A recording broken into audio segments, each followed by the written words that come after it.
Assalamualaikum warahmatullahi wabarakatuh. Hai sahabat Bawaslu di seluruh Indonesia. Hari ini saya tidak sendirian. Saya bersama dengan Bunda Fatimah Siregar, SPD MPD, yang datang langsung dari Provinsi Bengkulu. Selamat datang Bunda. Assalamualaikum warahmatullahi wabarakatuh. Waalaikumsalam warahmatullahi wabarakatuh. Nah, beliau ini adalah seorang akademisi dan pernah juga jadi panwas kota ya Bun? Nah, kemudian di tahun 2017 beliau menjadi komisioner Bawaslu Provinsi Koordinasi Divisi PHL ya, kalau dulu. Kalau sekarang udah menjadi HP2H. Nah, jadi untuk pengalaman di kepemiluan, Bunda Fatimah ini kita nggak usah ragu lagi ya. Karena dari tingkat TPS sampai ke Bawaslu Provinsi, Bunda Fatimah sudah melalui semuanya. Betul. Oke. Dari PPS ya Bun. Tahun 2006 itu nggak pernah stagnan jadi penyelenggara. Oh, keren. Nah, sahabat Bawaslu, hari ini tema kita adalah tentang pengawasan partisipatif pada pemilu 2024 mendatang. Bagaimana selanjutnya? Silakan stay tune di podcast Bawaslu Kabupaten Kaur. Pemilu tahun 2024 ini kan kita memerlukan partisipasi dari masyarakat, apakah dari mahasiswa, masyarakatnya. Nah, kira-kira peran dari mahasiswa itu sendiri apa dan bagaimana dampak yang dihasilkan oleh partisipasi masyarakat itu sendiri. Oke, terima kasih. Ini Dinda Aris. Aris, iya. Jadi kalau cerita partisipatif dalam pemilu 2024, ini sebenarnya Bawaslu itu sudah bagus ya dalam menerapkan atau melaksanakan program untuk masyarakat terlibat pengawas partisipatif. Kan ini sudah disebutkan ya di dalam Undang-Undang 7 tahun 2017 yang sekarang sudah direvisi ya. Nah, itu disebutkan pasal 98 bahwa untuk melakukan pencegahan dugaan pelanggaran dan pencegahan sengketa proses ini diperlukan pengawasan partisipatif. Iya betul. Artinya pengawasan partisipatif ini sebenarnya harus ya melibatkan semua lapisan masyarakat, semua simpul masyarakat, tidak hanya mahasiswa, tidak hanya SMA gitu ya. Karena apa? Tujuannya supaya minim pelanggaran dan rame masyarakat andil atau terlibat di dalam kepemiluan. Iya betul. Bukan hanya sebagai pengawasan saja. Iya, jadi masyarakatnya ikut berpartisipasi dalam mengawasi ya Bu ya. Terutama kalau memang mengawasi ya jelas itu ya. Biasanya masyarakat ini kan kalau ada dugaan pelanggaran, oh ini itu jelas melanggar gitu. Makanya dia mau melaporkan. Nah, kemauan untuk melaporkan, kemauan untuk memberikan informasi itu sudah partisipasi masyarakat gitu ya.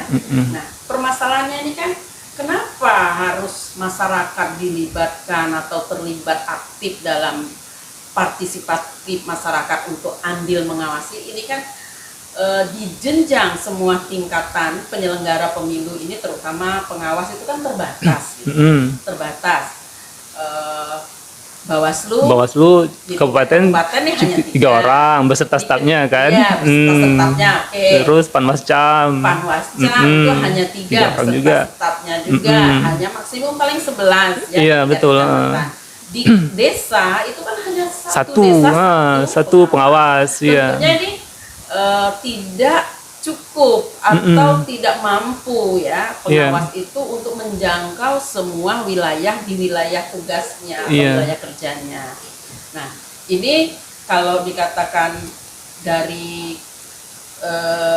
pelaksanaan pemilu tahun 2019 sampai sekarang ini pemilu 2024 yang sebentar lagi ya. Iya, 14 Februari akan mencoblos. Nah, ini harusnya dari sekarang masyarakat tuh sudah benar-benar aktif ya, berpartisipasi untuk mengawasi. Paling tidak ini kampanye ini kan belum ada nih ya. Belum ya. Paling tidak dia ingin tahu dulu siapa sih calon-calon dari wilayah kita. Iya betul. Gitu.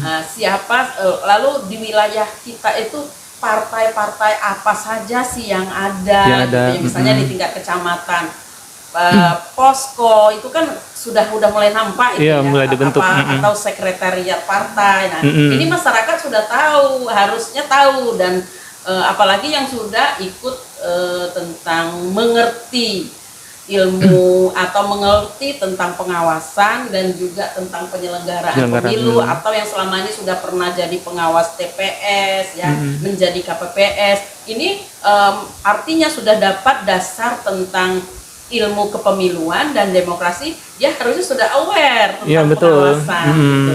Artinya udah mau andil dari sekarang ya, peka. Tanggap terhadap demokrasi, terutama ini di simpul-simpul masyarakat di daerah kita itu, dia sudah tahu siapa nanti ini bakalan calon, bakalan tim sukses, keluarga yang mana ini ya, dari keluarga mana yang mencalonkan diri. Ini tanggap itu aja itu udah partisipatif. Oh iya. Kalau bicara butuhnya, terus sampai di mana selama ini pengawasan partisipatif yang sudah dilakukan oleh Bawaslu, dampaknya itu bagaimana? Saya kira sudah banyak ya dampaknya, karena Bawaslu itu sudah melakukan menyebar.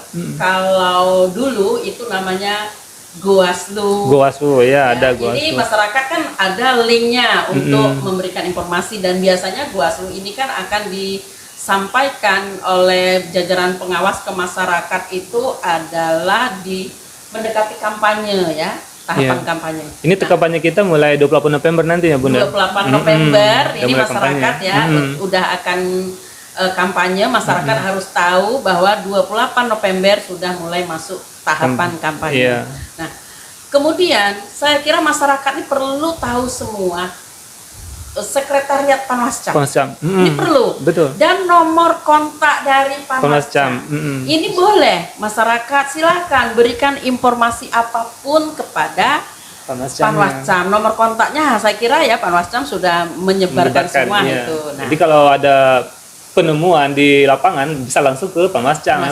Juga mau menanyakan informasi apapun boleh ke Panwascam terkait tentang demokrasi, terkait dengan partai politik ya. Mungkin masyarakat mau tahu keluarga saya kemarin nyalon gitu ya di partai apa, di caleg nomor berapa, itu boleh dia tanya ke jajaran pengawas gitu. Nah, ini juga sudah termasuk masyarakat itu tanggap atau berpartisipasi ya. Karena endingnya nanti kan kita berharap turun nih grafik yang golput.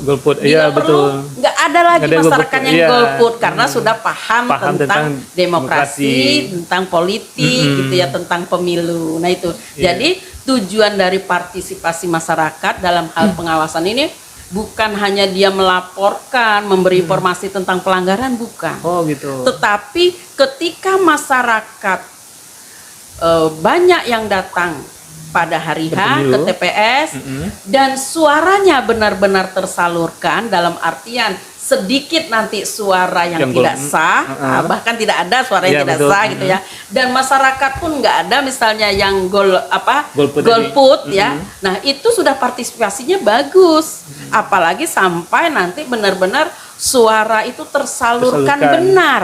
Nah ini berarti partisipasi masyarakat sudah sangat tinggi ya betul. Nah gitu ya. Nah Bunda, selama ini kan Bawaslu Kabupaten Kaur kan sudah pernah melaksanakan rakor tentang pengawasan partisipatif. Nah menurut Ibu, sosialisasi seperti apa yang harus Bawaslu dilakukan agar bisa menjangkau di seluruh kecamatan di Kabupaten Kaur ini Bunda? Memang betul ya, kalau bicara sosialisasi dengan melakukan rakor itu punya keterbatasan karena anggaran. Anggaran, gitu ya. Iya betul. Tetapi ujung tombak daripada sosialisasi penyelenggaraan pengawasan pemilu itu adalah di Panwascam. Nah, ketika Panwascam itu, kalau istilah saya dulu ya, saya sebutnya JJS. Jalan-jalan sore, bersilaturahmi ke masyarakat, ngajak PPL-nya, pengawas kelurahan, pengawas desa gitu ya, pengawas desanya gitu. Setiap sore kita misalnya ke simpul-simpul masyarakat dulu. Itu targetkan satu sore itu misalnya 5 rumah. Nah, ke sana setiap hari ya. Setiap hari ya. Itu kan soam. Itu secara tidak langsung kita berarti bersosialisasi tuh. Bicara. Apalagi di wilayah kecamatan itu ini ada calon. Kita miris ya. Saya mirisnya tuh gini. Oke, kalau bicara partai politik di tingkat kabupaten, provinsi dan pusat, partai politiknya ya oke, paham semua aturan. Semua, iya. Tapi caleg-caleg yang di tingkat kabupaten, iya, betul. terkadang itu yang dipasang, yang dipinang partai itu sama sekali tidak mengetahui apa-apa tentang kepemiluan. Iya, tentang pemilu demokrasi. Iya, ini kan betul. kasihan. Apalagi KAUR nih ya. Ini kan kalau sudah wilayah kabupaten itu kan semua saudara kita. Betul, iya Bun. Secara undang-undang kita melakukan pencegahan dengan sosialisasi itu udah kewajiban lembaga loh. Artinya kita yang sudah menikmati uang negara yang terlibat dalam Panwascam, pengawas desa itu udah menikmati uang negara loh. Punya itu kewajiban. Tanggung jawab. Apalagi itu tanggung jawabnya adalah saudara kita. Iya. Saya bahkan ngomong kalau dengan ini ya selagi saya menjabat di Bawaslu, kalau ada keluarga Anda nyalek, Anda tidak menang, keluarga Anda tuh tidak jadi anggota DPR, itu sangat ironis. Karena apa? Artinya Anda melakukan sosialisasi atau pemahaman kepada keluarga belum mampu. Jadi bagaimana keluarga kita itu harus menang, tetapi dengan tidak melakukan pelanggaran. Dan alhamdulillah ini banyak ya. Banyak keluarga-keluarga dari penyelenggara itu yang jadi anggota DPR. Sudah berhasil kalau Ibu melihatnya udah sukses itu ya berarti. Nah, harapan saya untuk di KAUR, Panwascamnya juga Bawaslu kabupatennya dalam membekali Panwascam, dan Panwascamnya pun harus berintegritas, mampu melakukan yang kata saya tadi JJS ya, jalan sore-sore ke keluarga, itu udah sosialisasi secara langsung ya. Tidak langsungnya dikatakan karena dia tidak ada anggaran, tidak tertera dalam program, itu tidak langsung ya. Tapi secara pemahaman aturan kita tuh udah sosialisasi secara langsung. Jadi harapan saya, lakukanlah semuanya tupoksi kita dengan berintegritas ya. Jangan lihat ada anggarannya atau enggak, tapi kita ingat bahwa wilayah kita itu adalah semua keluarga yang perlu kita cerdaskan untuk berdemokrasi, untuk melakukan pengawasan, untuk melek politik gitu ya. Jadi ketika dia diusung menjadi calon apa saja ya, sekalipun nanti calon kepala desa gitu, ini kan politik juga. Nah, mereka sudah aware, udah paham, udah ngerti gitu ya. Nah, itu saya kira. Jadi yang sangat dibutuhkan kalau di KAUR ini terhadap, terutama karena ini bicara KAUR ya, yang wilayahnya juga banyak jauh dari ibu kota ya, dari Bintuhan ini juga, kan? Ya, dan memang wilayahnya sulit. Ini peran Panwas kecamatan dan pengawas desa itu sangat dibutuhkan dengan JJS tadi ya. Oke, jalan-jalan sore, soam ke rumah-rumah, targetkan satu hari itu 5 rumah minimal. Nah, itu oke. Oke, Bunda. Oke, terakhir ini Bunda. Misalnya pengawas bukan masyarakat yang berpartisipasi tadi mendapatkan temuan pelanggaran di lapangan kan. Nah, gimana cara dia melaporkannya ke Bawaslu? Biasanya kan orang awam itu kan agak kurang berani, tak Bun? Takutnya nanti diintimidasi sama yang dilaporkan gitu. Nah, kira-kira teknisnya gimana Bun biar mereka itu berani melaporkan temuan mereka gitu? Oke, baik, terima kasih ini ya. Ini pertanyaan yang sering sekali disampaikan, yang masyarakat itu akhirnya takut untuk melaporkan itu udah banyak ya. Jadi begini, ketika masyarakat itu sudah melek demokrasi ya, udah paham demokrasi, dia tidak akan takut karena demokrasi adalah kepentingan dan kebutuhan kita semua warga negara ya. Dan kita ingat bahwa pemilu ini kan wadahnya demokrasi yang untuk menentukan wakil kita ya, pemimpin kita 5 tahun ke depan. Iya. Nah, mana tahu 5 tahun ke depan lagi nanti giliran kita. Iya. Makanya ini perlu sekali pemahaman politik dan demokrasi itu harus dipahami oleh masyarakat. Nah, yang saya lihat selama saya udah kurang lebih 15 tahun ya. Ini demokrasi ini makin lama makin bagus. Dan banyak masyarakat sudah berani melaporkan itu. Karena merasa bahwa sesuai dengan panggilan dari pasal gitu 27 ya Undang-Undang Dasar 1945 ya, itu adalah salah satu bela negara. Bela negara. Kewajiban kita bela negara itu adalah kita tanamkan pada diri kita bahwa ada panggilan jiwa ya untuk membenahi demokrasi ini untuk hal yang tidak benar ya, supaya kita dilaporkan, supaya apa? Supaya ada pemahaman masyarakat bahwa hal yang ini tidak boleh dan ini yang boleh. Begitu ya. Nah, artinya apa? Dengan sudut dia berani melaporkan, pertama si pelapor ini sudah melek demokrasi. Yang kedua, dia sudah menyadari bahwa itu adalah tanggung jawabnya secara undang-undang dasar ya, kewajiban bela negara gitu. Itu sudah tertanam pada diri si pelapor.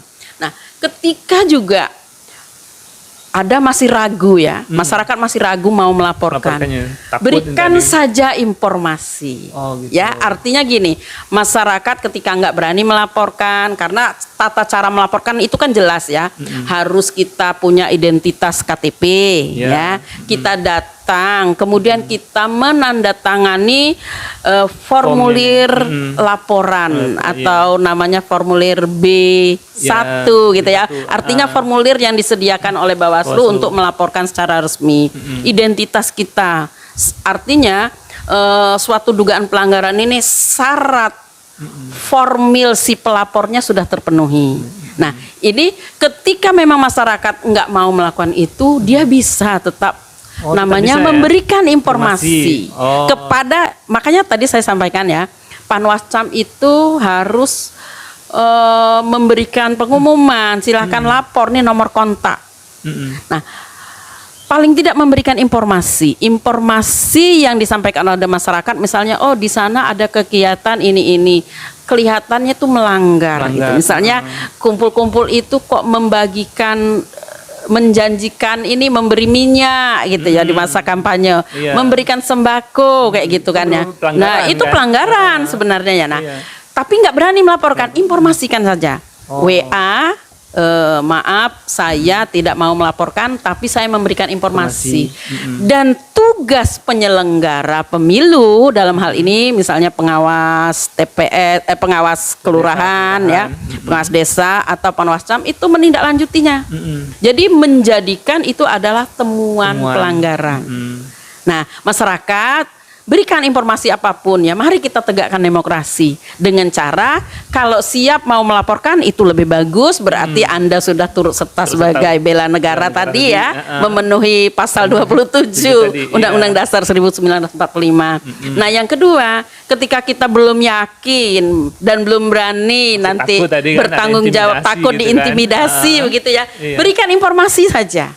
Informasi aja ya, karena dugaan pelanggaran ini nanti oleh jajaran pengawas pemilu, baik itu Panwascam, pengawas kabupaten ya, itu akan dijadikan temuan diproses. Nah, ini kesadaran menjadikan temuan ini juga sudah tinggi ya dari tahun dari pemilu ke pemilunya itu sudah lebih bagus ya. Jadi memang Panwascam yang saya ingatkan di sini ada merasa kadang itu ini kalau ada informasinya itu repot, kita nggak mau menjadikan temuan. Nah, ini kesalahan. Kita mengajak masyarakat berpartisipasi, tapi ketika ada temuan, ketika ada dugaan pelanggaran ya, informasi aja nih. Yang repot kan informasi, dia nggak menindaklanjutinya. Harusnya ya, si pemberi informasi itu kita panggil untuk memberikan informasi lebih jauh. Kita klarifikasi. Dan harus paham dulu masyarakat juga, arti klarifikasi itu apa ya? Ada dua sisi dalam klarifikasi itu, yaitu sosialisasi secara langsung tentang aturan pemilu, tentang pasal-pasal dalam dugaan pelanggaran ya.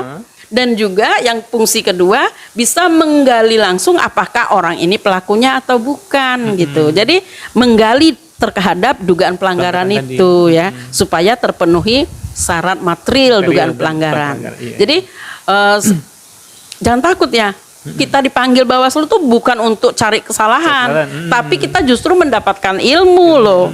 Dan ilmu ini pasti berguna loh, pasti berguna. Ketika nanti kita ingat namanya NKRI ini kan berdemokrasi selalu lewat pemilu ya. Pemilu sampai kita kapan selagi ada NKRI ya pemilu tetap ada. Nah ilmu ini pasti berguna loh. Nah jadi gitu ya? terus berlanjut. Jadi masyarakat, ayo siap melaporkan, minimal kita berikan informasi ya terkait misalnya ada dugaan pelanggaran. Dan juga boleh masyarakat datang ke Sekretariat Panwascam, ke Bawaslu Kabupaten untuk silaturahim, untuk bertanya tentang pemilu, demokrasi ya, gali ilmu pengawas ini ya. Nah itu pasti masyarakat mendapatkan ilmu dan itu berguna sekali. Ya. Jadi poinnya adalah untuk dugaan pelanggaran partisipatif kita di mana? Poinnya adalah berani melaporkan. Kalau juga nggak berani melaporkan ya nggak apa-apa. Berikan informasi. Iya. Oke ya. Sampaikan WA bahwa ada kejadian di sini gitu misalnya ya di wilayah ini gitu di desa A atau di dekat rumah ini boleh. Itu sudah menunjukkan bahwa ikut berpartisipasi Anda semua masyarakat sebagai masyarakat sudah berpartisipatif dalam pengawasan pemilu untuk pemilu 2024. Oke.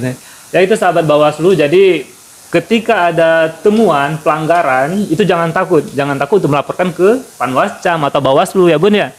Jadi minimal kalau misalnya ini berikan informasi kepada Panwascam ataupun Bawaslunya. Kalau misalnya takut intimidasi, berikan informasinya saja. Oke, saya kira itu Bunda Fatimah, sahabat Bawaslu. Ternyata pengawasan partisipatif ini sangat penting ya. Karena kalau hanya mengandalkan Panwascam, terus Bawaslu Kabupaten, pengawasan ini tidak akan berjalan dengan maksimal lah gitu ya. Jadi dengan adanya partisipasi dari masyarakat yang ikut berpartisipasi dan bersinergi mengawasi pemilu, insya Allah pemilu 2024 nanti itu akan damai dan demokratis. Oke, saya kira itu Bunda Fatimah. Akhir kata, billahi taufik wal hidayah. Wassalamualaikum warahmatullahi wabarakatuh.